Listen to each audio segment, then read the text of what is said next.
TV 2020 ekranlarından merhaba sevgili izleyenler. Gündem Özel programında Diyalog Medya Grubu Genel Yayın Yönetmeni Reşat Akar'la birlikte sizlerleyiz. Geciktik, hızlıca konular.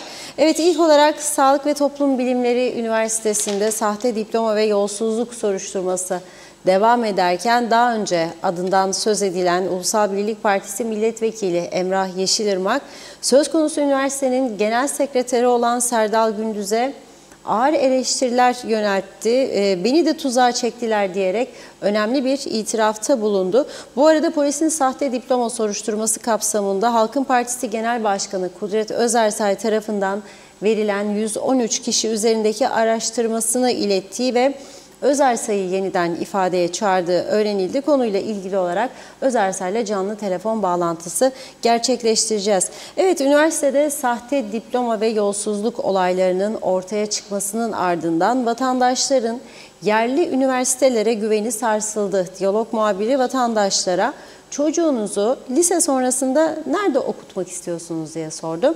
İlginç yanıtlar aldı, paylaşacağız. Bir diğer konumuz Mali Suçlarla Mücadele Birimi Girne'de gerçekleştirdiği operasyon sonucunda yasa dışı bahis oynatmakla suçlanan 8 Çinliyi tutuklayarak bu sabah mahkemeye çıkardı.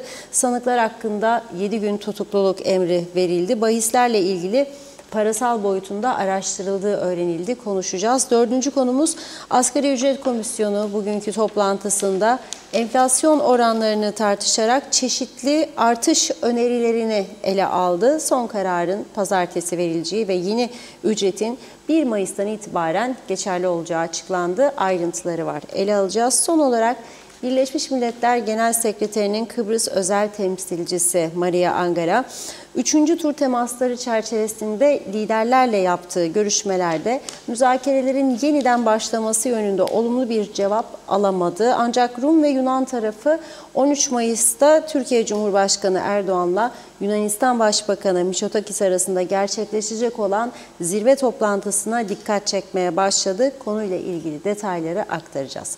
Evet, buyurun Reşat Bey. Herkese hayırlı günler, hayırlı cumalar diyerek başlayalım. Kıbrıs'ta çok sayıda üniversitemiz var ve övünüyorduk. Kıbrıs bir bilim adası oldu diye, eğitim adası oldu diye. Hatta bazıları çok ileri giderek turizm olmasa da eğitim adası Kıbrıs'ın ekonomisini şaha kaldırır diye. Fakat öyle bir duruma geldik ki şimdi Kıbrıs Üniversitesi'nin vermiş olduğu diplomaların ne kadar güvenilir olduğu veya eğitimlerinin ne kadar yeterli olduğunu tartışmak durumunda kalıyoruz. Tabii bu güzel yurtta sosyal medyada görüyorum, bu üniversitenin sahipleri nerede diye. Üniversitenin sahipleri polise şikayette bulunduğu için bu soruşturma başladı. Yani üniversitenin sahipleri kurmuşlar üniversiteyi, bir yönetim kurulu atamışlar, rektör atamışlar, buyurun götürün demişler. Güvendikleri insanları göreve getirmişler. Sonra ihbar alarak almışlar, üniversitenin sahte diploma verdiğini ve yöneticilerden özellikle Genel Sekreter Serdal Gündüz'ün sahte diploma olayının başını çektiği, birçok insana okula gitmeden diploma vermeye başladığı ve bazı sahte faturalarla okulun harcama yaptığı yönünde. Dolayısıyla polise şikayette bulunuyor ve diyor ki siz araştırınız, ortaya çıkarınız gerçekleri diyor. Ve bu araştırmalar başladıktan sonra başta Serdal Gündüz olmak üzere üniversitenin genel sekreteri ve direktörü ve biliyorsunuz eski bakanlarımızdan Kemal Bey de, Kemal Dürüst de tutuklanmış ve serbest bırakılmıştı kefaletle. Üniversitenin mütevelli heyeti üyesi olarak. Daha sonra bu iş devam etti. Bugüne kadar birçok kişi mahkemeye çıkarıldı, tutuklandı. Daha sonra ağır kefalet koşullarıyla serbest bırakıldı hemen hemen hepsi. Ağır kefalet koşullarıyla. Serdal Gündüz ise 2 ay cezaevinde kaldıktan sonra dün yeniden mahkemeye çıkarıldı ve mahkeme kaçma olasılıklarını dikkate alarak 3 ay daha hapislik cezasını uzattı. Yani 3 ay daha cezaevinde tutuklu hükümlü olarak kalacak. 3 ayın içerisinde eğer soruşturmalar tamamlanırsa Serdal Gündüz Ağır Ceza Mahkemesi'nde yargılanacak. Eğer 3 ay içerisinde soruşturmalar tamamlanmazsa yeniden mahkemeye çıkarılacak. Belki bu süre daha da uzatılacak. Şimdi Hedef isim, kilit isim Serdal Gündüz'ün olduğu görülüyor bu üniversite olayında. Tabii bu diğer birçok üniversitelerimizle ilgili de bazı iddiaları gündeme getirdi. Onlar ne zaman araştırılacak? Şimdi fazla saflığa gerek yok. Eğer biz 6 kişilik çalışanı olan YÖDAK'ın bu üniversitelerin tamamını denetleyebileceğini ve diplomalarını inceleyebileceğini düşünürsek yanılırız. Yok yardım ediyor. Yok yardım da etse taşıma suyuyla değirmen dönmez. Oradan gelecek 3-5 kişinin katılımıyla gerçekleştirilecek soruşturmalarda bunu başarmak mümkün değil. O yüzden ancak ve ancak üniversitelerin içerisinden belirli eğitimciler veya mali işlerde çalışanlar polise gidip ihbarda bulunursa polis ancak araştırma ve soruşturma başlatabilir diğerleriyle ilgili olarak da. Fakat netice itibariyle baktığımızda bizim zaten burada sürekli vurguladığımız bir olay vardır. Nedir bu?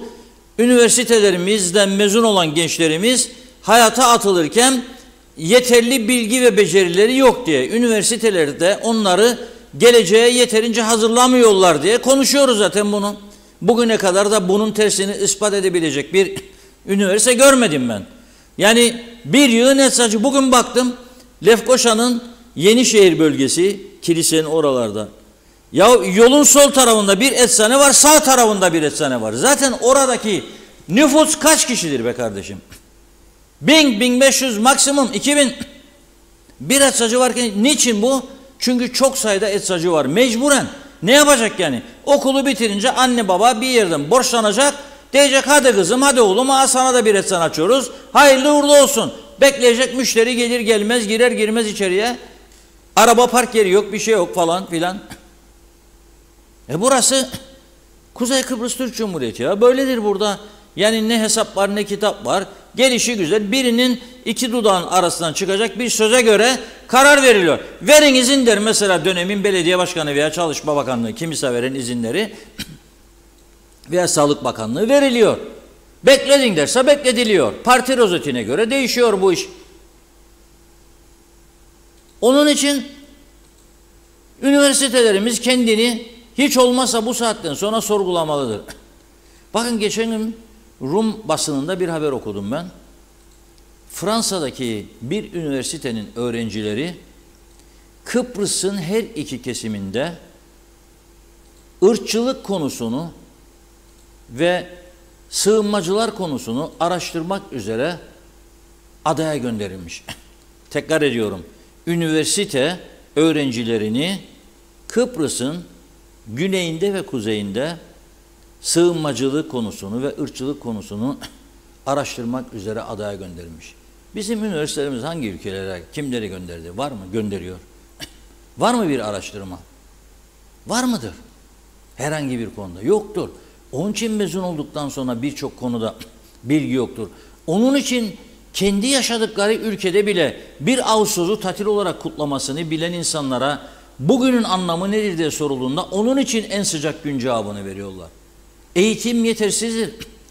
Üniversitelerde 1150 tane profesörün olması eğitimin iyi olduğu anlamına gelmez. Zaten profesörlük diplomalarının sorgulanması kaçınılmazdır. Zaten olası bir çözümden sonra tanınmayacaklardır. Bunu mu istiyoruz?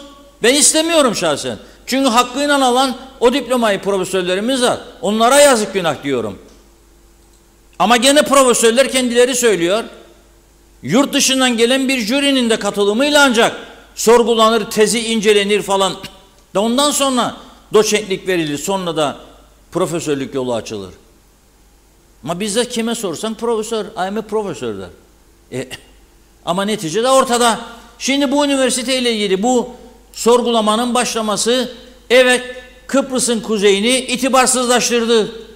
Kesinlikle katılıyorum. Hele bu Kıbrıs sorununun en çetin sürecinde bizim itibarsızlaştırılmamız gelecekte üniversitelerimizin diplomanın tanınmasına tehlikeye sokmuştur. Zaten tehlikedeydi, daha da tehlikeye sokmuştur.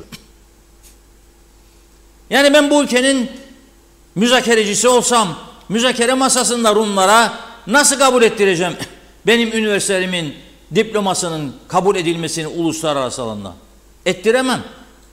Zaten kimse kusura bakmasın, mücadele de vermem bu konuda. Başarılı olamayacağımı biliyorum çünkü. Neden? Çünkü gene araştırıyorum, uzmanlardan okuyorum.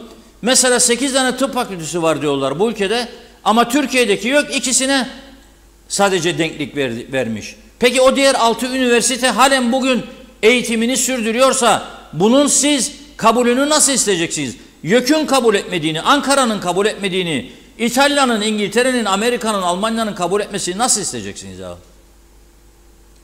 Kendi kendimizi kandırmayalım. Bizim çocuk da üniversiteyi bitirdi. İyi oldu. Hadi bir işçik isterik. Geliyor bakan be köye, başbakan ya cumhurbaşkanı köye. Hadi gidelim de bu akşam 2'den de içtikten sonra bir de Facebook'a fotoğraf çeker koyarak kendilerine. Yanınızda forever yanındayım. Çocuk daha yesin bir işe son sınıftır. Ne yapacak yani köyde? Çoban mı yapacak? Yani zaten hayvancılık da öldü. Çiftçi mi yapacak? Çiftçilik mi kaldı? Onun için idare edelim durumu. Onun için Lefkoşa sokakları çıkmaz sokak oldu arkadaşlar. Girne nasıldı? Girne gibi rezil bir durum. Arabalar yürümüyor. Milli servete günah. Harcanan yakıda günah. Çünkü herkes devlet dairelerine koşuyor gidiyor. Hanım ayrı araba, adam ayrı araba. Sıkışıyor, trafik kalıyor. Yollar değişmiş. Yollar gelişmiş değil. Yolların geliştirilmesine yönelik proje yok. Ama bakıyorum bugün sağ olsun Lefkoşa Belediye Başkanı Uluslararası Tiyatro Festivali için şölen tanıtım yapmış. İşte bak bu da önemlidir. Üniversiteler veya üniversiteler ve kültür sanat etkinlikleriyle münisipalitelerimizin, belediyelerimizin dünya kendimizi ancak bu şekilde tanıtabiliriz. Özel bir ordu var Kıbrıs'ta. Kültür ve sanat dendi mi dünya çapında en önemlisi. Mesela bilmiyorum İtalya'da, Almanya'da ne bileyim başka ülkelerde, Avrupa ülkelerinde, Yunanistan'da, Güney Kıbrıs'ta yok bildiğim. Yani Christodoulidis'in senfoni orkestrası yoktur. Ama bizim Cumhurbaşkanım var. Şimdi Tatar Bey diye bir ki ben mi aldım ya? Benden önce. Tamam bir şey demedim ben de sana zaten. Sen aldın, senden önceki, senden önce. Bu çocuklara sahip çıkmalıydık. Burs verirken düşünecektiniz. İmkanınız var mı? Bir avuçluk memlekette 50 tane mesela senfoni orkestrasına veya 30 tane istihdam edecek durum. Ama bunları konuşunca da belirli cephelere karşı, belirli kesimlerden karşı alıyorsunuz, tepki alıyorsunuz. Bize mi taktık ancak? Yok, kimseye taktığımız yok. Ama bu filmin bir de sonu vardır. Bugün konuşacağız. Bayan Holguin yahut da Cuellar yahut da Angela Hanım. Dün akşam da Ticaret Odası Başkanı ve bir iki iş adamıyla yemek yemiş Girne Limanı'nda, ne kadar güzel, romantik. Ben de orada olmak isterdim. Ama tabii Kıbrıs meselesini konuşmazdım kendisiyle. Getirirdim oraya bir kemancı, bir akordeoncu. Halime bak dertli çal kemancı, çok güzel olurdu. Ne demektir bu Maria Hanım? Anlarsın Türkçeden İngilizce içerisinler, çevrilebilirse. Nasıl çevirecekler? Halime bak dertli çal kemancı.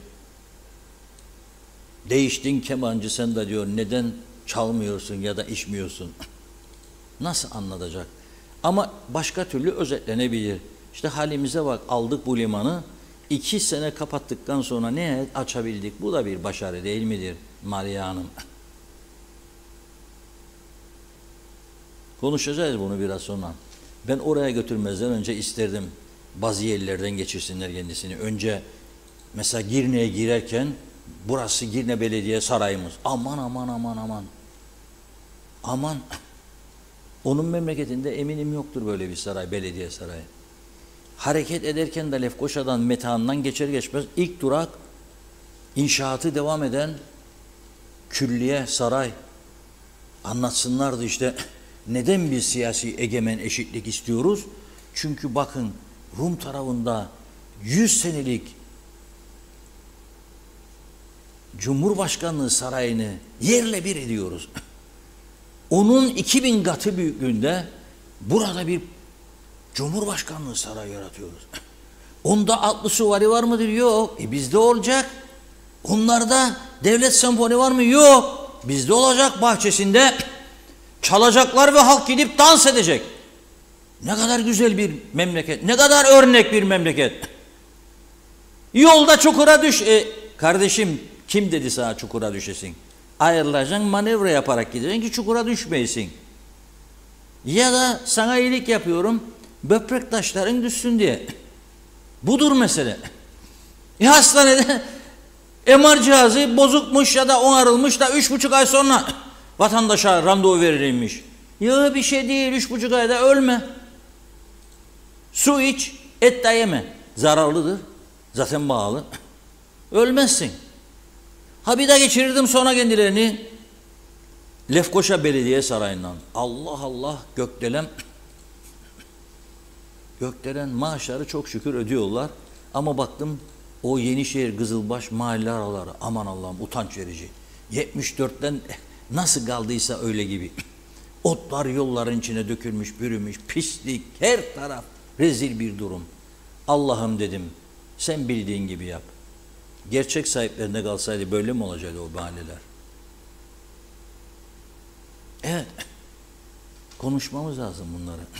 Neyse, çok şükür ki Ulusal Birlik Partisi milletvekili Emrah Yeşilırmak bir süredir adı açık açık verilmese de ima ediliyordu. Deniliyordu ki o milletvekili, özellikle Kudret Özersay Bey, çıksın ortaya ve itiraf etsin. Ey meclis, yüce meclis derdi Kudret Bey. Siz eğer dokunulmazlığın kaldırılması gündeme gelirse buna oy vereceğiniz mi, vermeyeceğiniz mi? CTP bu konuda cesur davrandı gerçekten. Biz dedi dokunulmazlığın kaldırılması yönünde oy verecek. Berikat versin. CTP bunu açıkladı ama yetmez sayısı.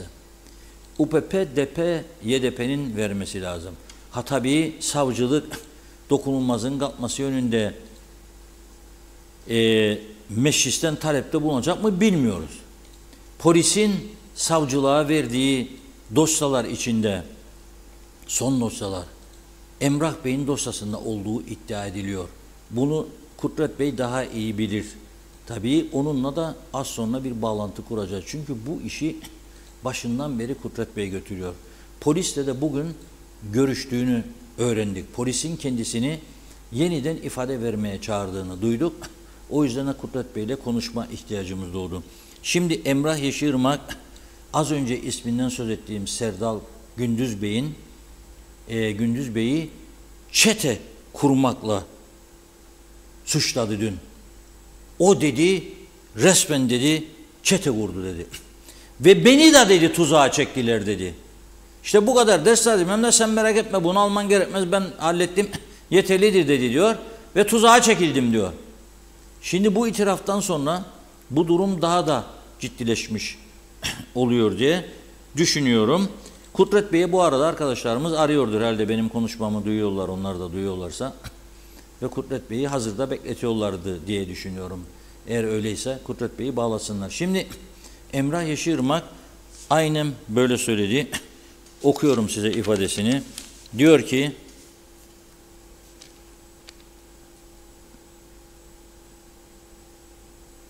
bana bölümü tamamlamak için 36 dersin yeterli olduğu söylendi diyor. Ben sordum, ders almam gerekir mi? Hayır, ben bölüm başkanıyım, alman gerekmez dendi diyor Serdal Bey tarafından. Oradaki çete birçok insanı bu şekilde o tuzağın içine çekti. Kayıtlarda bilinçli oynama yaptılar. Ben oradaki okula gitmedim. Bana şimdi söylenen şudur: senin 6-8 ders alman gerektiği söylendi. Bu benim sorumluluğum değil diyor. Okulun sorumluluğu olan bir şeydir. Bize 5 ders daha almamız gerekir denseydi alırdım diyor. Yani tamamen topu üniversitenin yönetimine atıyor. Hazır mı Kudret Bey? Hattımızda, merhaba, hoş geldiniz yayınımıza. Hoş bulduk. Kolay gelsin, iyi yayınlar. Reşat Bey merhaba, iyi yayınlar. Selamlar hocam, nasılsınız? Teşekkür ederiz. İyi, siz nasılsınız? Sağ olun hocam. Şimdi bugün polis tarafından yeniden ifade konusunda davet aldığınızı duyduk. Bu bir. İki, Emrah Bey'in açıklamasını okudunuz mu? Bu konudaki değerlendirmenizi alabilir miyiz? Tabii. Şimdi adım adım söyleyeyim. Birincisi, Sayın Yeşilırmak aleyhine polise bizim zaten bir şikayet dilekçemiz vardı. Hatırlarsanız çok önceden ve biz kendi elimizdeki bilgi ve belgeleri polisle paylaşmıştık bu konuda. Başlangıçta bunu inkar ediyor olmasına rağmen, inkar etmiş olmasına rağmen, hatırlar mısınız ilk açıklamalarda? Evet. Ne münasebette ben işte öyle şey alacağım falan diye. Şimdi döndü dolaştı. Dünkü açıklamasıyla aslında bu diplomanın olması gerektiği gibi değil, aslında sahte bir diploma olduğu, hak edilmemiş bir diploma olduğu kendi itirafıyla net bir biçimde ortaya konuldu. Bir. İkincisi, bugüne kadar defalarca işte gazeteciler sordu, kendi açıklama yazdı. Bir defa bile ben bu okula hiç gitmedim demeyerek aslında sanki normal okula gitti, dersleri tamamladı da diplomayı öyle aldı gibi bir algı yaratıyordu. Dün açıkça kendisi okula hiç gitmedim, siz az önce okudunuz, okula hiç gitmedim diye itirafta da bulundu. Soru çok basittir Reşat Bey. Çok basittir soru. O da şudur. Bir üniversitede 2 yıl okuyup 4 yıllık diploma alabilir misiniz? Aklı başında makul hiç kimse öyle bir laf etmez. Yani eğer 2 yıl okuyarak 4 yıllık diploma almak mümkün olmuş olsaydı kimse gidip enayilik yapıp da 4 yıl okumazdı, değil mi? Herkes 2 yıl okuyup 4 yıllık diploma alırdı. Böyle bir dünya var mı? Yok. Dolayısıyla aklı başında makul düşünen birisi bunu normalde bilir. Dolayısıyla ben bunu bilmezdim gibi bir savunmaya yatmaya çalışmak bence maalesef halkın aklıyla alay etmeye çalışmaktır. Dün bir bakın isterseniz, yani yüzlerce insan ilk gördüğünde ilk verdiği tepki ne oldu? Herkes güldü. Ya bu bizimle alay mı ediyorlar diye. Böyle bir şey söz konusu olamaz. Ben bunu bir siyasi parti başkanı olarak söylemiyorum Reşat Bey.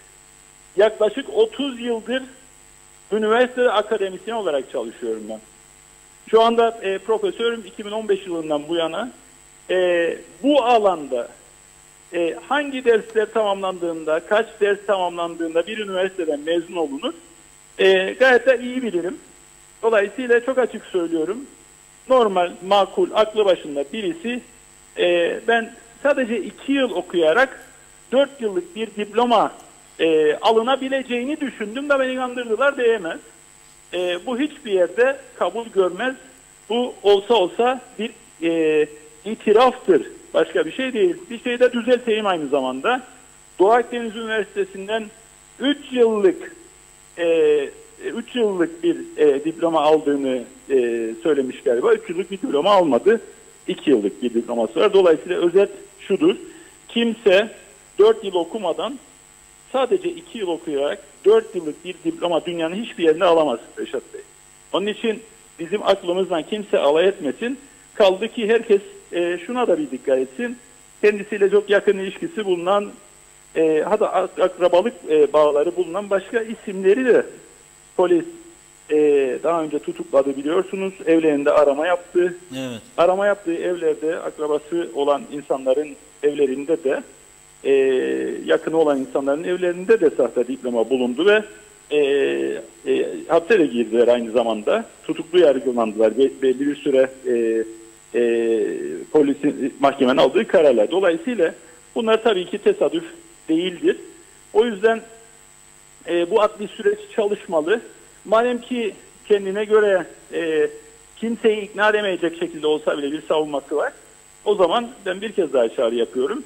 Çıksın bugünden söylesin ve desin ki ben zaten suçlu değilim. O yüzden ben kendim olumlu oy vereceğim dokunulmazlığının kaldırılmasına diye bugünden açıklama yapsın.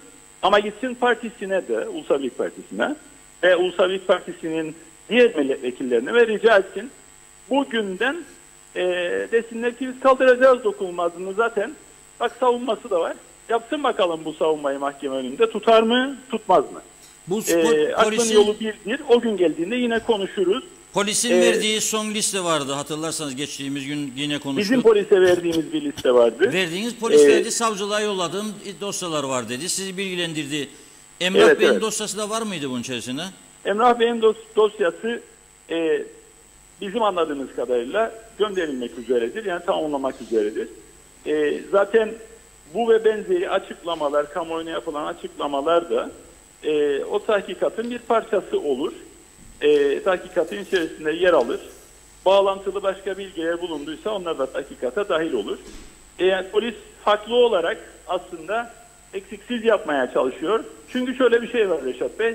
Eğer bu tahkikat, yani polis incelemesi eksik yapılırsa ve ifadesi alınması gereken birinin ifadesi alınmazsa, savcılığa gittiğinde savcılık geri gönderir polise. Tahkikat yapılmasını talep eder. Bu da bir gecikmeye neden olur. Onun için ya da mahkeme önünde dava tutmaz. Dolayısıyla tahkikatı eksiksiz yapmaya çalışıyordur polisimiz. Ve bir süreç devam ediyor şu anda. Zaten dikkat ederseniz çıkıp bu açıklamaları yapma ihtiyacı hissediyor olmaları da her ne kadar suçu başkalarına yıkmaya çalışsalar da kamuoyu nezdinde zaten bir yargılama oldu. Yani kamu vicdanında bir yargılama var. Onun sonucunu da mahkeme kararı çıktığında hep birlikte görürüz ama herkesin aklı vardır. Herkes zaten gördüğünde siz az önce okudunuz. Kendi değerlendirmesini çok kolay bir biçimde yapabilir. Ben 2 yıl okuyacağım bir yerde. Ondan sonra alacağım onu. Gideceğim 4 yıllık bir üniversite diploması alacağım onun yerine. 2 yıl okumadan, 2 yıl ilave daha okumadan. Böyle bir şey olabilir mi? Mümkün mü böyle bir şey?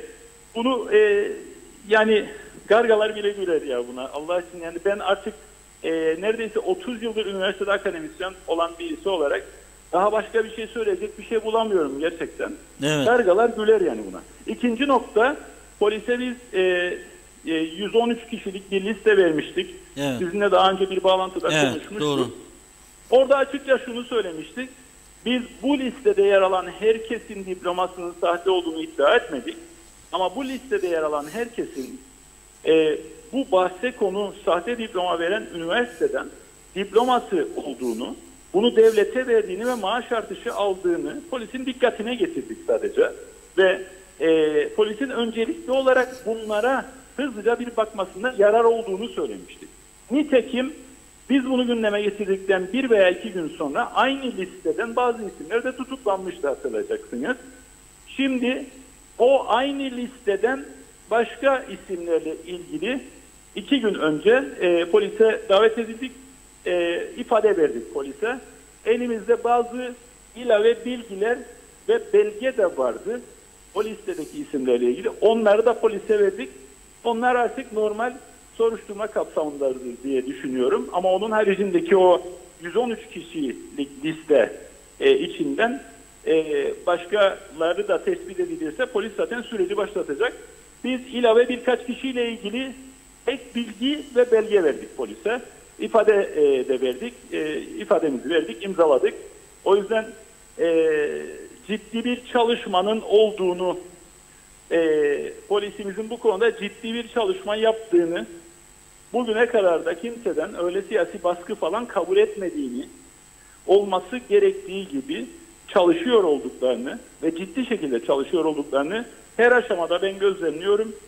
Ve biz elimizden geldiğince de yardımcı olmaya çalışıyoruz. Sizin katkınız çok büyüktür.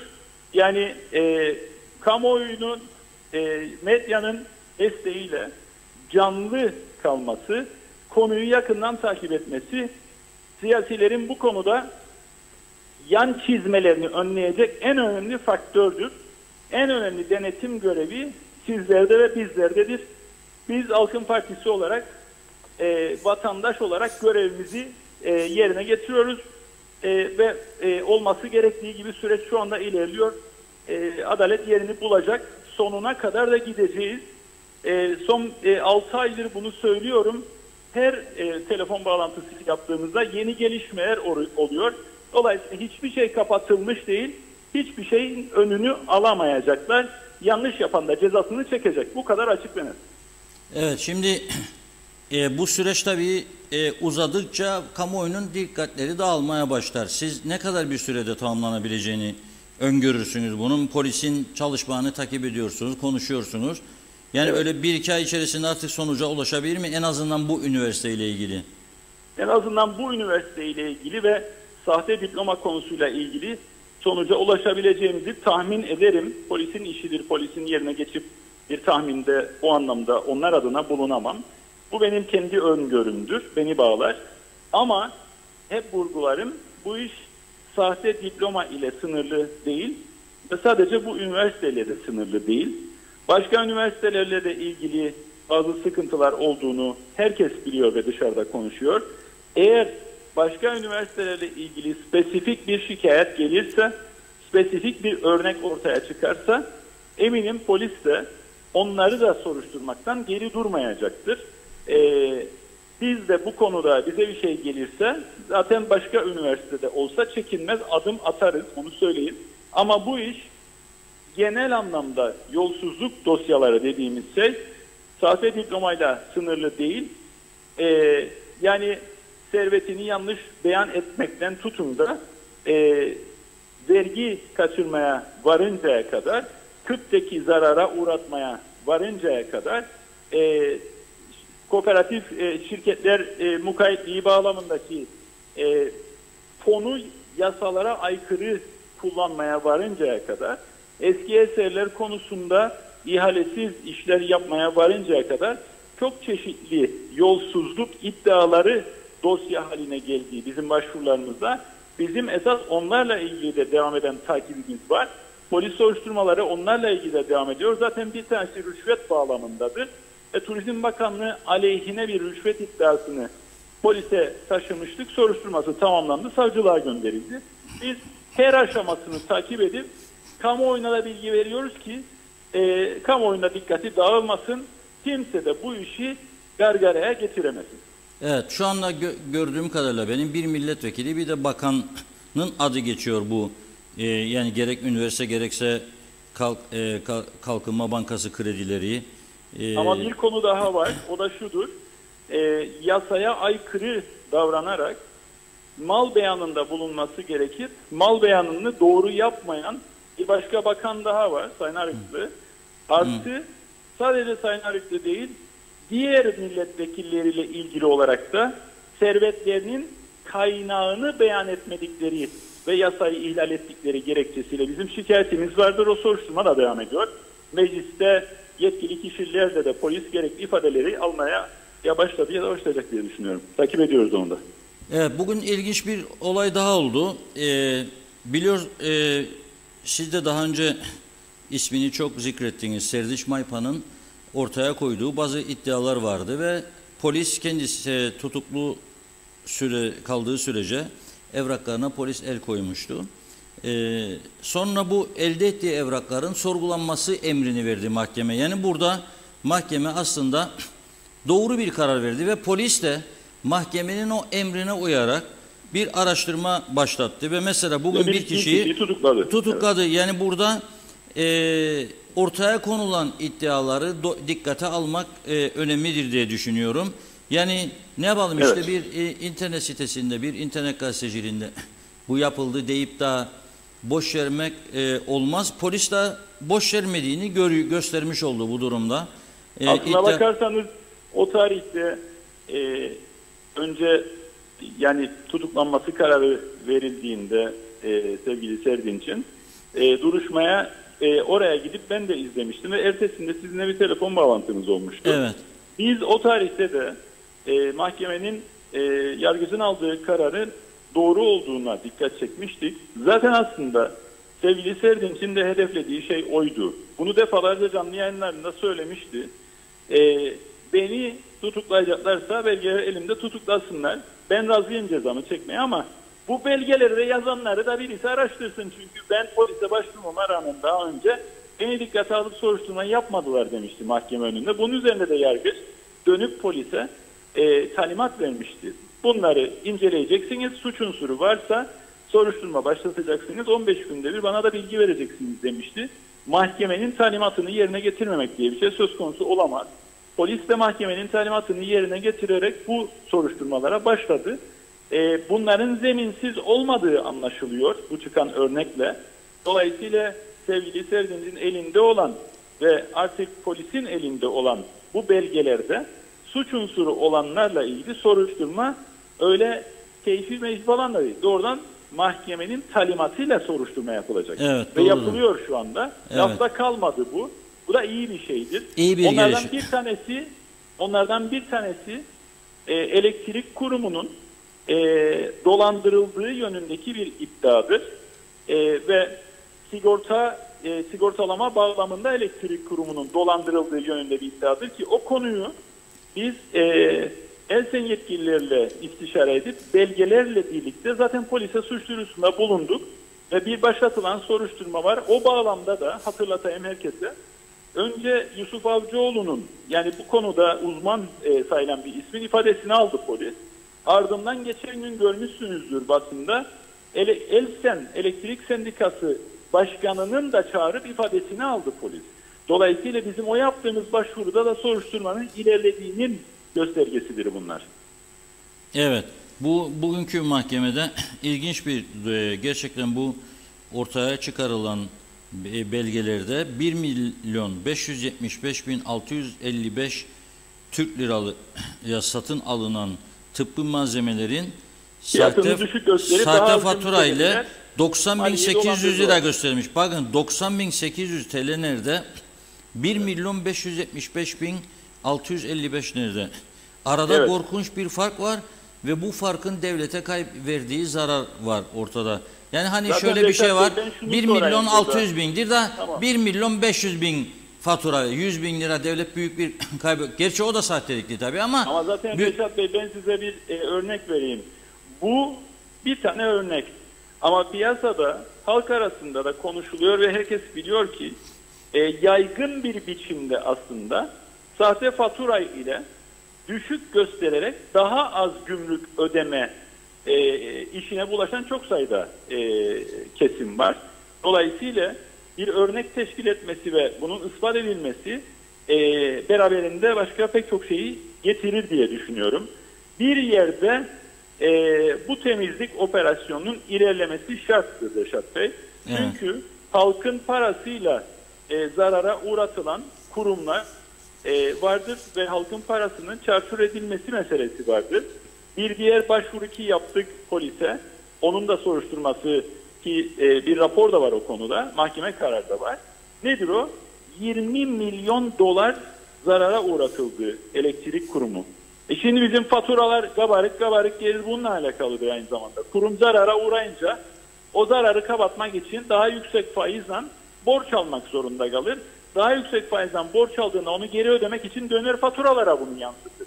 20 milyon dolarlık zarara uğrattılar kurumu. Bizim mahkemelerimizden birisi bu yönde bir karar aldı. Dedi ki sizin iddia ettiğiniz gibi bu şirket değil bu 20 milyon dolar zarardan sorumlu olan. O zaman kimdir sorumlu olan? Biz de o mahkeme kararını alıp polise gidip başvurduk, dedik ki bu kurumu yönetenler demek ki bu kurumu zarara uğrattılar. Az buz bir para değil Reşat Bey. 20 milyon dolar.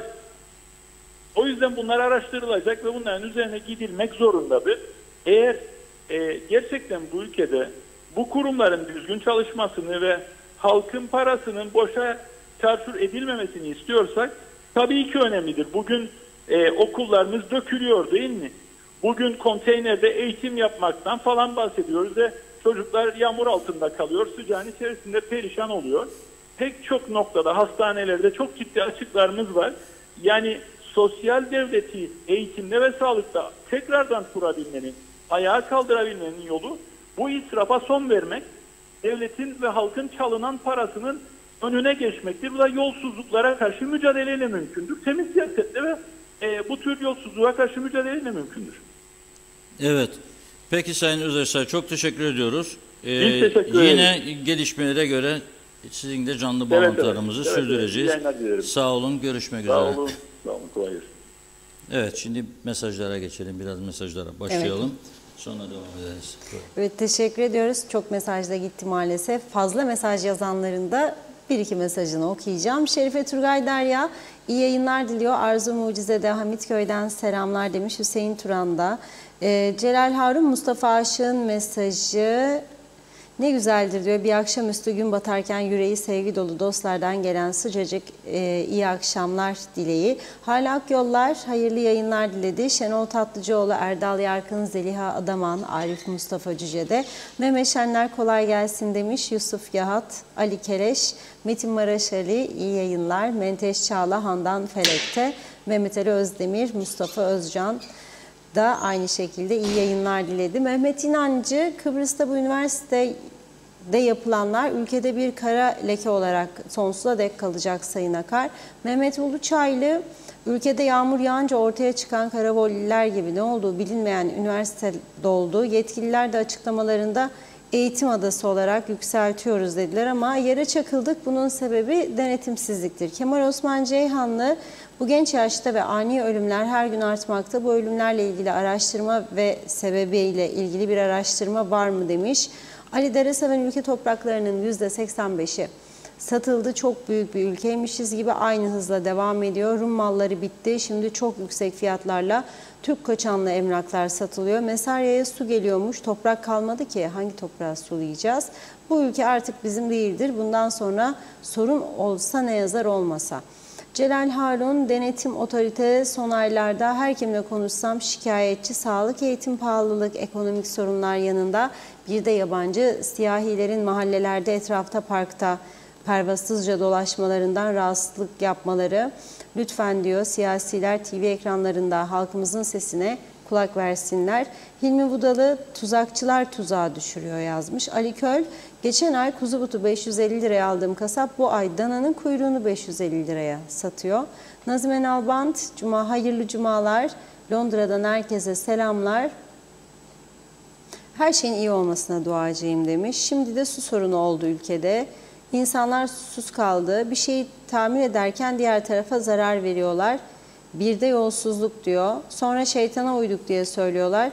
Keşke hiçbir şey demesinlerdi diyor. Daha çok çıkacak bu yolsuzluklar demiş. Son pişmanlıkta fayda etmez. Haklıysan, temizsen meydana çıkar. Suçluysan da bunun cezalarını çekecekler. Hasan Nihat Erduran, hangi üniversitelerde uluslararası kalite belgesi var acaba demiş.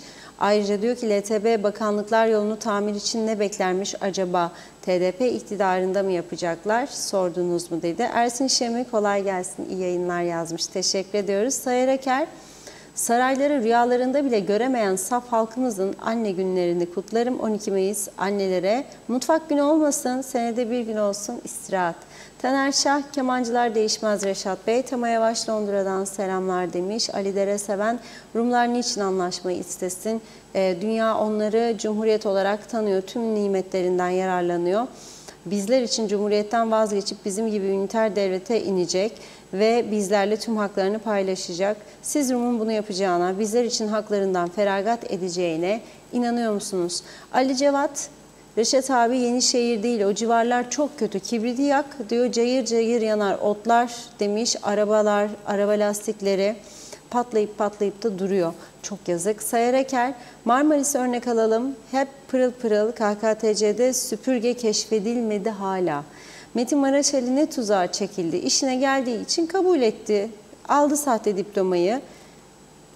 Kim inanır demek istemiş. Mehmet Uluçay'la şimdiki mecliste mebuslar iş yapmaktan çok yoruldular ki yeni yapılan meclis binasıyla mecliste oturmalara katılmayarak halkı zengin etmek için zam yapmaktan başka bir şey yapmayan vekillere, eski deyimle mebuslara bu bina yok satan çalışmalarına mükafattır. Artık ayakları yere hiç basmaz vekillerin. Yücelikten daha ulu maçıysa terfi ederler artık. İzzet Ahmet, UBP vekilinden ne bekliyorsunuz? Milliyetçiler demiş, memnun musunuz yarattığınız Kuzey Kıbrıs Türk Cumhuriyeti'nden? Allah'a havale ettik biz Kıbrıslı Türkler olarak. Erol Topçu, Serdar Cesurer hayırlı yayınlar diledi. Ayten Işık, dere boyuna giden düz yolun girişini maalesef eğdiler, büktüler. Buna gerek var mıydı yoksa o koskoca arazi inşaata yetmez miydi? Bugün gördüm ve şaştım diyor. Eda Bilginsel Aksoy, hayat pahalılığı %5,58 olarak açıklandı. Fakat barem skalasına göre alt ve üst basamaklarda büyük bir fark oluşuyor. Mesela alttakiler 7.000 lira alırken üst basamaktakiler 25.000, 30.000 veya 50.000 alıyorlar. Bu duruma Bakanlar Kurulu'nun bir tüzük değişikliği yapması lazımdır.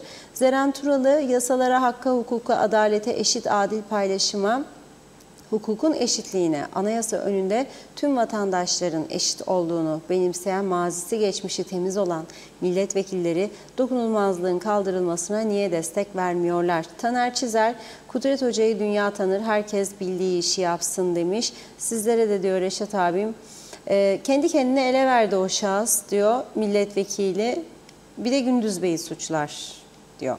Arif Koruoğlu, iyi ki Kudret Hoca var, bu yolsuzların, üçkağıtçıların şeyliklerini ortaya çıkartıyor diyor. Helal olsun Kudret Hoca'ya yazmış. Salih Mullalı, sevgiler, saygılar, hayırlı cumalar, Gülistanlık Şeker Lokum Forever TRN'si. Esma Nazmiye de iyi yayınlar diledi. Bir iki mesaj daha okuyayım. Özkan Özdemir, bütün siyasileri Kudret Hoca gibi cesur olmaya davet ediyoruz diyor. Salih Mullalı da Kudret Hoca Allah yardımcı olsun demiş. Evet, Mustafa Yöney, partisi ciddiyse onu derhal disiplin kuruluna verip gereken yapılmalıdır dedi. Mehmet İnancı, iktidara mensup olanlar da konuşmalı Reşat Bey diyor ve diğer mesajında da demiş ki Reşat Bey sayesinde Kudret Bey şikayetleri anlatma şansı buluyor. Doğru dürüst bir kanalımız var dedi. Yine devam edeceğiz. Çok teşekkür ediyoruz. Buyurun. Evet, polisin tabii bu aralar işi çok zor. Oldukça sıkıntılı bir süreçten geçiliyor. Hem memlekette suçlar arttı, bunlara yetişecek. Hem uyuşturucu hem trafik meselesi, daha çok denetim ihtiyacı var.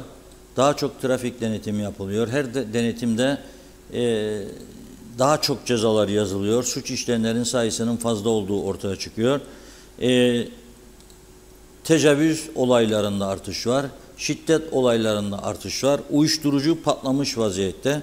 Gerçekten adanın her iki kesiminde uyuşturucu çok büyük bir tehlike arz etmeye başladı. Bir de yasa dışılık. Bugün Rum basında okudum. Bir çete orada da ne yapıyor?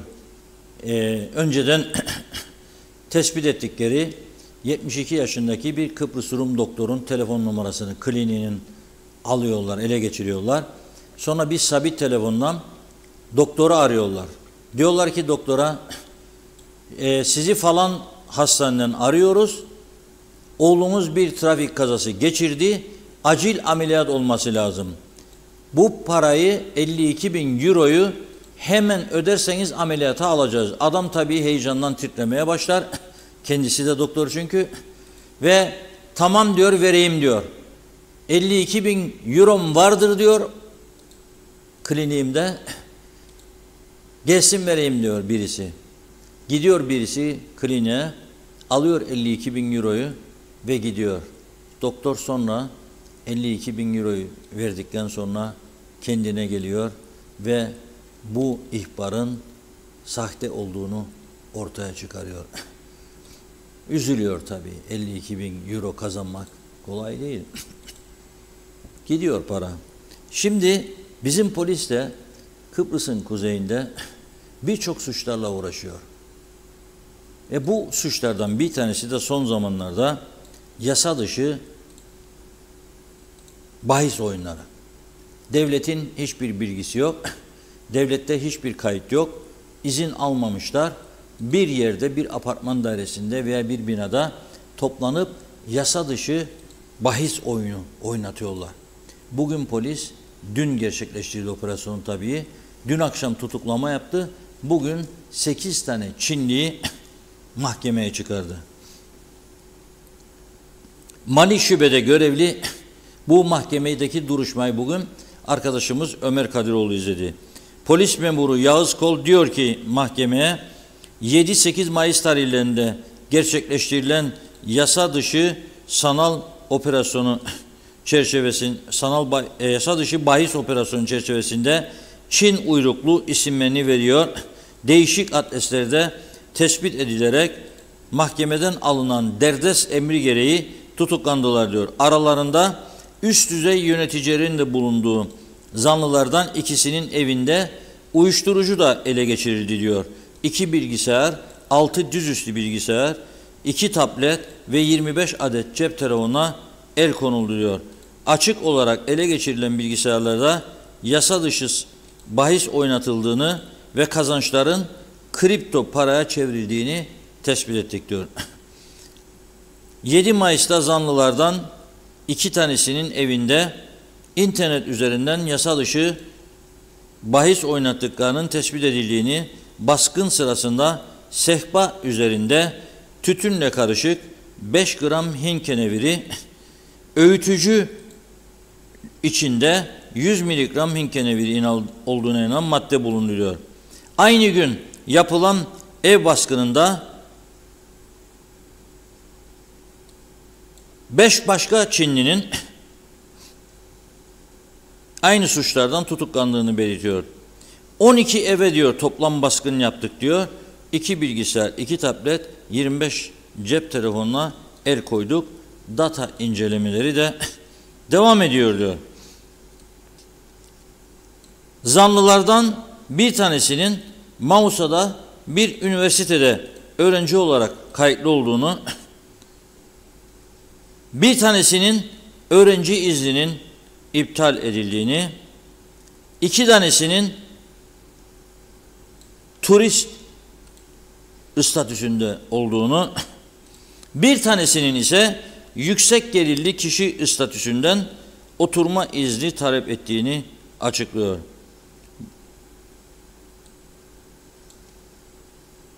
Bir tanesinin ise öğrenci izni başvurusunun olduğunu, ancak 2023'te öğrenci izni operasyonları sırasında hakkında soruşturma başlatıldığını belirtiyor.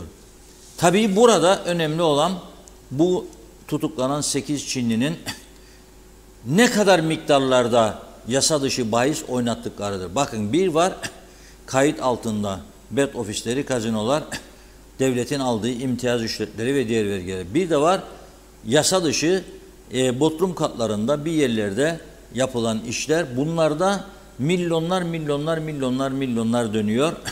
Fakat devlet bir kuruş vergi de almıyor ve tabii ki çok ciddi sorunları da beraberinde getiriyor. Uyuşturucu kullanımı işin ayrı bir yanı.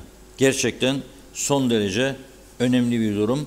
Polisin bu konularla baş edebilmesi için daha çok personele, daha uzman elemana ve daha çok teknolojik alete ihtiyacı vardır.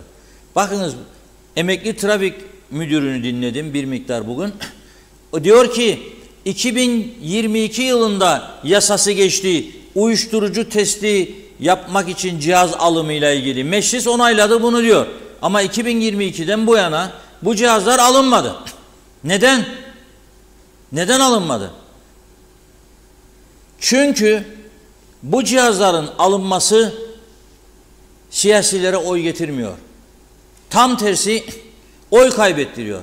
Bir yakınlarının çocuğu çıkabilir veya bir yakınları kendisi çıkabilir. Ya yaktın bizi, ya sen neydi bu, başka işiniz yok da bunu yapıyoruz falan. Baskı var belli ki. Çünkü ben para yoktur meselesine inanmıyorum. İnanmıyorum ben buna. Para aslında var. Para toplama imkanları da var. Eğer bir ülkenin Çalışma Bakanı diyorsa ki %40-45'in üzerindedir kayıt dışılık, onun peşine düşerseniz %30'unu bile bağlasanız, kayıt altına alsanız, bu devlet ihya olur. Bu devlet ihya olur. Türkiye'den bir kuruş istemeden bütün sorunlarını çözer. Ama yok. Ve en çok ihtiyaç duyulan nedir? Polise teknolojik yardım, itfaiye, yaz geliyor. Bakın, biz elhamdülillah Müslüman kardeşlerimiz falan medet umuyoruz ya, İslam teşkilatlarından falan. Aslında iç siyasete yönelik, kendi halkımızı kandırmaya yönelik konuşmalar yapıyoruz. Öyle olsaydı Ürdün kralı 3 gün önce Baf bölgesine 2 tane yangın uçağı 2 tane yangın uçağı, 26 tane de kurtarıcı gönderir miydi ya? Ürdün. Niye bize göndermiyor? Niye bize göndermiyor Ürdün? Niye Filistin başkanı bu kadar bizden fazla yardım alıyor Türkiye'den? Filistin. Niye Filistin devlet başkanı bir yılda 2 kez güneye gidiyor da bir kez bile Kıbrıs'ın kuzeyine gelmiyor? Yani 50 yıldır birbirimizi kandırdık. Ama hala daha devam mı edeceğiz yani buna? Bu oyun daha ne kadar devam edecek? İşte seni aldatıyor. Görüyorsun. Gönder. İlişkiyi kes. Ne ben bunlara bağlanacağım da gideceğim? Yoktur böyle bir şey. Medet ummayalım. Evet güzeldi tabii. Gambiya'ya gitti. Sayın Tatar fotoğrafçısını falan da ekibi de götürdü. Timsahın kuyruğunu okşarken timsah herhalde orada uyutulmuştu diye düşünüyorum ben. Çünkü birkaç araştırma yaptım. En tehlikeli yeridir diyorlar timsahın kuyruğu. Dokandın mı bir vurdu mu sana 30 metre uçarsın. Öyle belli ki uyutulmuştu ama güzel bir fotoğraf. Bakın konuşuluyor ha. Konuşuyoruz. Reklamın iyisi kötüsü yoktur derler. O da bunu kullanıyor bence. Yani gündemde kalma meselesidir. Şimdi ama öte taraftan çıkardıkları bildiride bizi tanımaya yönelik bir kelime yoktur. Tanıyacaklarına ilişkin bir şey yoktur. Sonra beni Gambiya tanısan olacak. Fert başına düşen milli gelir 2.000 dolar. Benim burada 12-13 bin dolar. Yani o benden yardım isteyecek. Nasıl yardım edeceğim ben ona? Şimdi teknolojiye yatırım yapılmaz dedim değil mi? Az önce bir fotoğraf gönderdi. Bir video gönderdi arkadaşlar. İtfaiye aracımızın durumunu birlikte izleyelim, sesli verelim arkadaşlar.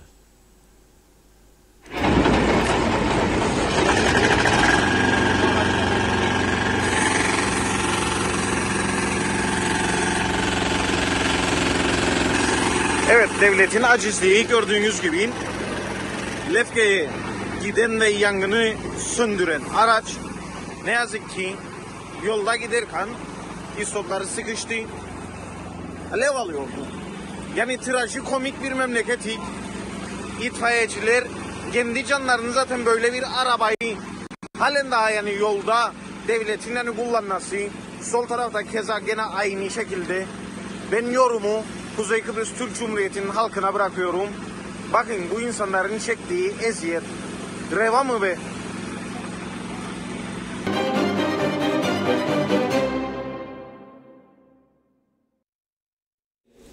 Turgut arkadaşımıza teşekkür ediyorum. Bu olayın üstüne denk geldi. O da Ömer Kadiroğlu aracılığıyla bize gönderdi. Lefke'ye itfaiye aracı Lefke'deki yangını söndürmeye gidiyordu. Kendi yardım istemek zorunda kaldı. Yolda kaldı. Araba frenleri sıkışmış bakımsızlıktan herhalde. Alev almaya başlamış ve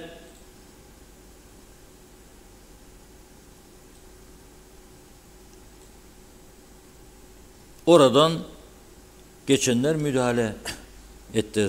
Suç getirdiler ve müdahale ettiler itfaiye aracı yanmasın diye. Şimdi böyle bir durumdadır. Devlet hastanemizin cihazlarının bir kısmı çalışmıyor. Devlet hastanemizin cihazlarının bir kısmı çalışmıyor. Tamirat edilmesi zaman alıyor. Elektrik kurumundaki jeneratörlerin önemli bir kısmı yıpranmış, hurdaya çıkmak üzere. Tamir edilmeleri zorlaştı, parça bulamıyorlar. O yüzden elektrikler kesiliyor. Bakıyorum sosyal medyada dün akşam bu sabah hem suyumuz yok diyor insanlar, hem elektriklerimiz gitti. Gitti, daha da gidecek. Çünkü bu jeneratörler eskidi, bu jeneratörlerin bakımı ve onarımı yapılamıyor.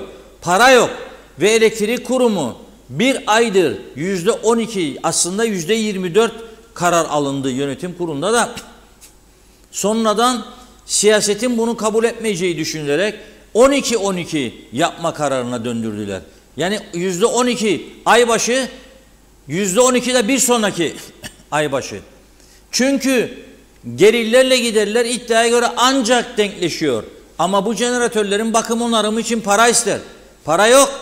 para olmadığı için artış yapacaklar, para elde edecekler ve belki jeneratörler tamir olur. Ama bunlar artık dünyada kullanılmayan, çok zehirli üretim yapan cihazlar. En kirli yakıtla üretim yapıyorlar. Ha, insanların zehirlenmesi bir tarafa, halkımızın, çevrenin çok büyük zarar görmesi bir tarafa, bir taraftan da üretim yetmiyor. Mülk satışını hızlandıralım, ülkeye para gelir diyorlar. Turist sayısı artıralım, para gelir diyorlar ama öte taraftan elektrik olanaklarını artırmıyorlar. Güneş enerjisine yatırım yapmak isteyen vatandaşlara uzun süre çile çektiriyorlar. Yok o bölgede imkanımız yok, şebekemiz kaldırmaz, yok bilmem ne. Çok ciddi sorunlar var. Ama söylüyorum şimdi, 2 gün önce daha Bafa Ürdün Kraliyetinden 2 tane yangın söndürme helikopteri ve 26 personel gönderildi. Beklesinler burada arkadaş, bir şey olursa yardımcı olur dendi. Ama bizim bu imkanımız da. Evet yani eşit egemen falan istiyoruz da bir devlet olduğumuzu göstermemiz lazım. Mezbaha yaptık, işletemedik, kapattık ya. 60 tane 65 tane kontrolsüz mezbahada kesim yapılıyor. Tesadüfen ihbar olduğu zaman yine zavallı polis gidiyor. Kaçak hayvan kesildiğini görüyor. Veteriner kontrolü yok. Ben nasıl yiyeceğim bu eti? Kime güveneceğim diyeceğim.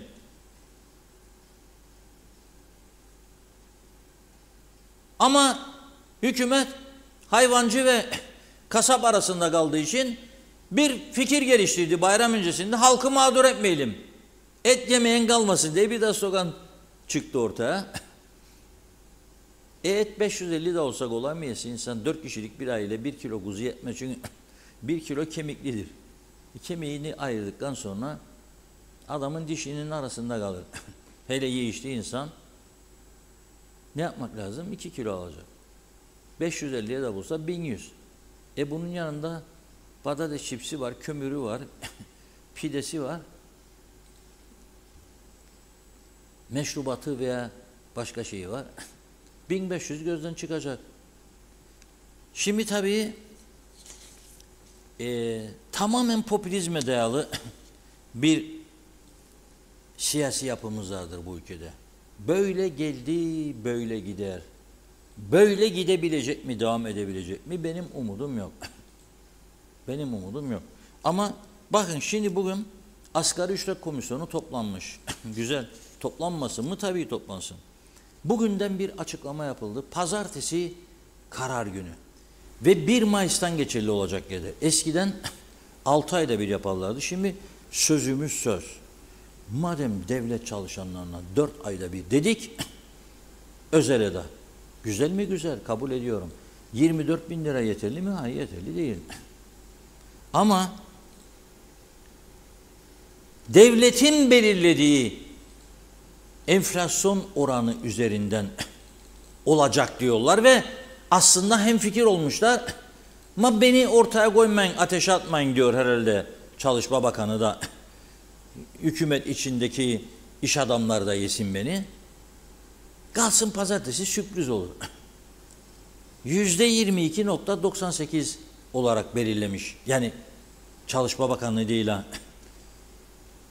İstatistik Kurumu 4 aylık enflasyon oranı 22.98. Yani 23. Şimdi hazırlanın. 1 Mayıs'tan geçerli olmak üzere %23 maaşlar zamlanacak. Ama bu arada bugünkü toplantıda işveren temsilcisi diyor ki küçük işletmeler battı diyor. 24'ü de ödeyemedikleri için kapattılar diyor bir kısmı. Şimdi daha da batacak. Ama aslında bu kimin işine yarıyor biliyor musunuz? Fiyatları kontrol edemeyenlerin yarattığı sonuç, bundan yaralananlara yarıyor bu iş. 23 geliyor mu? Koş sen deterjana %25-30, koş sen diğer tüketim maddelerine. Alıyorlar. Arkadaş alıyor. Alıyor ama küçük işletme nasıl koyacak? Yoğurdun üstüne %30 daha sandviç yapar adam. %30 daha koyduğunda üstüne %23 daha pardon. Yanında bir çırak varsa nasıl çıkacak bu işin içine? Ya aldığı malzeme %30 artarsa ne olacakmış? 160 lira diye şikayet ettik geçen gün sandviçten. 160 lira oldu bir lahmacun diyenler var. Gerçekten bazı yerlerde bir lahmacun 160 liraymış ya. İnanamıyorum yani. İnanamıyorum. Sorsan diyecek ki eti görmen kaç paradır? Un fiyatları da arttı. Elektrik artar, biz fırını elektrikten çalıştırdık. Yanımızdaki işçiler verirdik 15.800 verdik 24. Bunun tabii artıları var. Sosyal sigorta ihtiyaç sandığı. Ver babam ver. İşin içinden çıkmak gerçekten zorlaştıkça zorlaşıyor. Çıkabilene aşk olsun derim. 1 Mayıs'tan geçerli olacak dedi. Maaşlar 1 Haziran'da tabii ödenen maaşlara eklenecek. Ben Haziran'dan sonra gene esnaf sanatkarlar falan konuşacağız. Onları bağlayacağım buraya. Kaç tane işletme kapandı, kaç tane açıldı konuşalım. Marifet devamlı artış yapmak değildir. Marifet pahalılığı durdurmaktır. Zamları durdurmaktır. Haksız kazançları durdurmaktır. Haksız kazançları durdurmaktır. Ve öyle bir duruma geliyor ki bugün kıtamıza bir açıklama yapmış asgari ücretle ilgili. Okumam lazım bunu size çünkü önemli bir iddiada bulundular.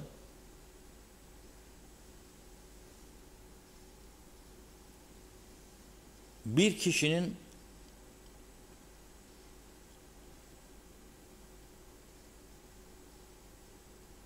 açlıkla ilgili, sınırla ilgili neyse aklımda kaldığı kadarıyla 50.000'in üzerinde bir rakam çıktı ortaya. Şimdi Rum tarafında asgari ücret 1000 eurodur. 1000. O da yerliler için ha. Yabancılara vermezler. Filipinlidir, Sri Lankalıdır. Hayır. 500 lira alan dans etsin. Yerli hak. Onlar için ayrı yasa vardır yabancılar için.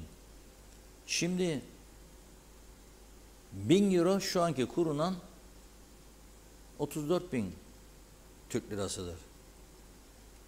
Tamam mı? 55.000'e çıkardın ya 50.000'e yani demek istiyorlar açlık sınırı.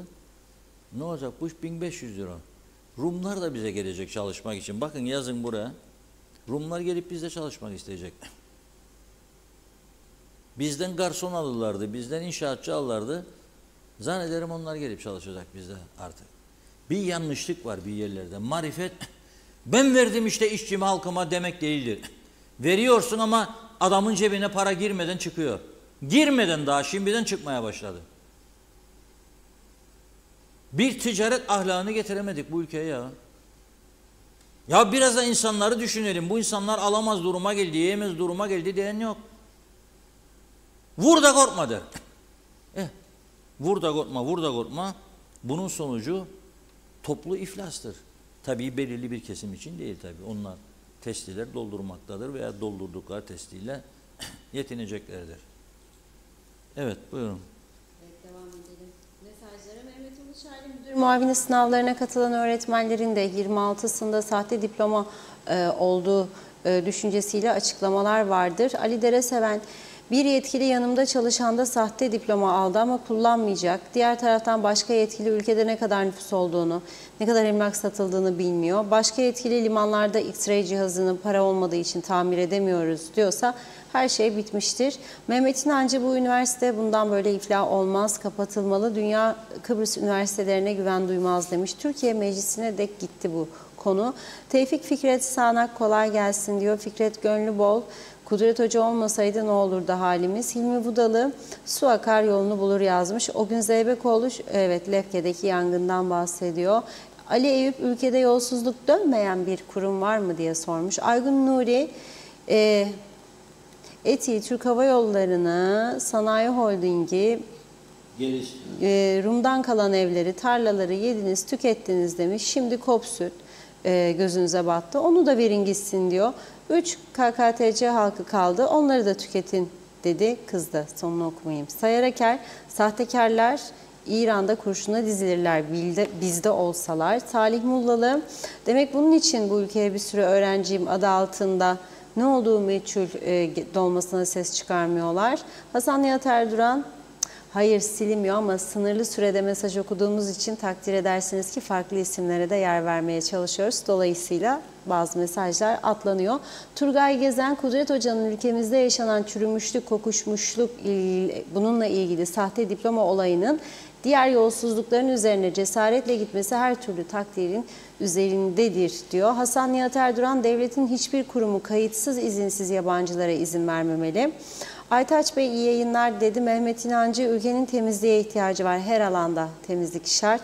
Celal Harun, Kıbrıs Türk Polis Teşkilatı kahraman polislerimiz her yerde, her koşulda vatandaşın yanında, emrinde 60 yıldır olduğu gibi bugün de can ve mal güvenliğimizi korumak üzere olağanüstü gayret sarf eden polislerimize ne kadar teşekkür etsek azdır. Tüm polislerimize zor görevlerinde kolaylıklar diliyorum. Sibel Serin huzurlu hafta sonu diledi. Yeni haftada güzel haberlerle buluşmak dileğiyle yazmış. Aygun Nuri, neden dokunulmazlıkları kaldırmıyorlar? Kendilerine altın tepside sundukları halkın nesinden korkarlar veya çekinirler demiş. Handan Felek, eserleriyle övünsünler, Kuzey Kıbrıs ne hale geldi? Acaba merak ediyorum, sokağa çıkacak yüzleri var mı? O koltuklarda niye oturuyorlar? İstifa etmeyi düşünmüyorlar mı? Turgay Özgünler, polisin yazdığı cezalar polis teşkilatına gitsin ki istenen teçhizat alınsın. Bu paraların hepsi neden belediyelere verilir? Necdet Mavi Gözlü, Çinliler eksikti, şimdi onlar da geldi, eksiğimiz kalmadı demiş. Farkındaysanız hep gelenler suç makinesi. Ülkeye doğru düzgün insan gelmiyor. Memleketimizin ünü Çin'den bile duyuldu demek ki ve bu insanlar buraya akın ediyor. Dünya haritası üzerinde görünmeyen Kuzey Kıbrıs Türk Cumhuriyeti'nden bahsediyoruz. İsmet Ezel, dünya dönüyor sen ne dersen de yazdı. Cengiz Yakupoğulları, TRNC Forever demiş. İsmet Sencer, harikasınız. Salih Mullalı, o da diyor bu kadar sahtekarın toplandığı bu Forever TRNC'de hiçbir asayiş başa çıkamaz. Varol kardeş, Reşat Bey tespitleriniz çok doğru. Başbakanı konuk edip diyor bunları sorun. Biz vatandaş olarak aydınlanalım. Handan Felek, Reşat Bey anket yapıyorlar. Hükümetten, başbakandan, cumhurbaşkanından memnun musunuz falan diye soruyorlar diyor. Umahan Davulcu iyi yayınlar dilemiş. Süleyman Özsoy teşekkürler dedi. Reşat Bey iyi ki siz Kudret Özersay var, yoksa bu yolsuzluklar, usulsüzlükler su yüzüne çıkmayacaktı. Yanınızdayız demişler. Yola devam. Barış Erdoğan, Mersinlik yangınında zaten sınıfta kaldık. Yolların halini görüyorsunuz. Ne acıdır ki Cumhurbaşkanı gezmelerde umurunda değil ama bu halka müstahak yazmış. Necdet Mavi Gözlü, elektriğimiz yok ama külleğimiz var dedi.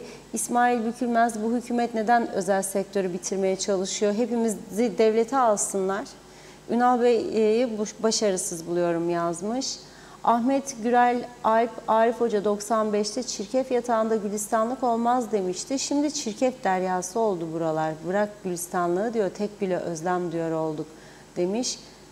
Evet bakıyorum. Hasan Nihat Erduran, tek yanlışlık BM'nin ambargolarıdır diyor o. Kapalı devre ekonomiyle olmuyor. Eşit ticari iklim yok ki Güney ve TC ile demiş. Bizim özel sektör mucizedir dedi. Zarif İnce de iyi yayınlar dilemiş. Tamamladık. Çok teşekkür ediyoruz. Buyurun.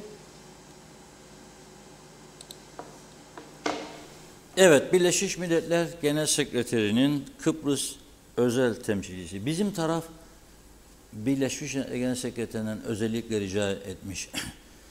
İsmini geçici diye yazalım. Birleşmiş Milletler Genel Sekreterinin geçici özel temsilcisi. Sanki diğerleri de yazmazdı da kalıcıydı, biri kaldıydı yani. Feyzıl falan filan. Kalmadı hiç kimse. Şimdi tamam dedi Genel Sekreter. Bu olsun be istediğiniz dedi. Geçici. Bizimkiler özen gösteriyor. O geçici kelimesi girecek içine. O rahatlatıyor bizim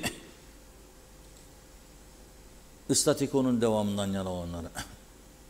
Rahatlatıyor. Aha doldu 6 ay gidiyor diyorlar. Şimdi bir haberi size sunan ajansın sunduğu şekliyle değerlendirirseniz bizim meslekte çok yanılırsınız. Çok. Mesela bizim devlet ajansı Takın dün sunduğu haberde Cumhurbaşkanı Tatar'ın özel temsilci Maria Angela Holguin Cuellar Hanım'a söyledikleri Rum tarafında çok yankı yapmış. Tatar bilinenleri söyledi demiş Hristodoulidis'te. Geldik altına doğru haberin. Baktım orada çok önemli bir şey var. Cımbızda aldık, onu öne getirdik. Ne diyor o? 13 Mayıs'ta Ankara'da Kıbrıs konu olacak. Allah dedik. Ne oluyor da bunlar tarihte veriyor? Sonra bir tarama yaptık. Yunanistan Dışişleri Bakanı'nın açıklamasını bulduk dün ajanslarda.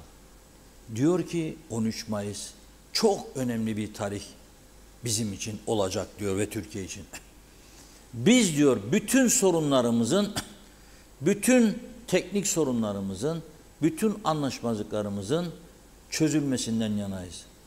Ve Başbakan Mitsotakis'te Cumhurbaşkanı Sayın Erdoğan arasında yapılacak görüşmede bu konuların tümünün ele alınıp sonuçlandırılmasını arzu ediyoruz. Önemli bir gün olacak diyor o da 13 Mayıs.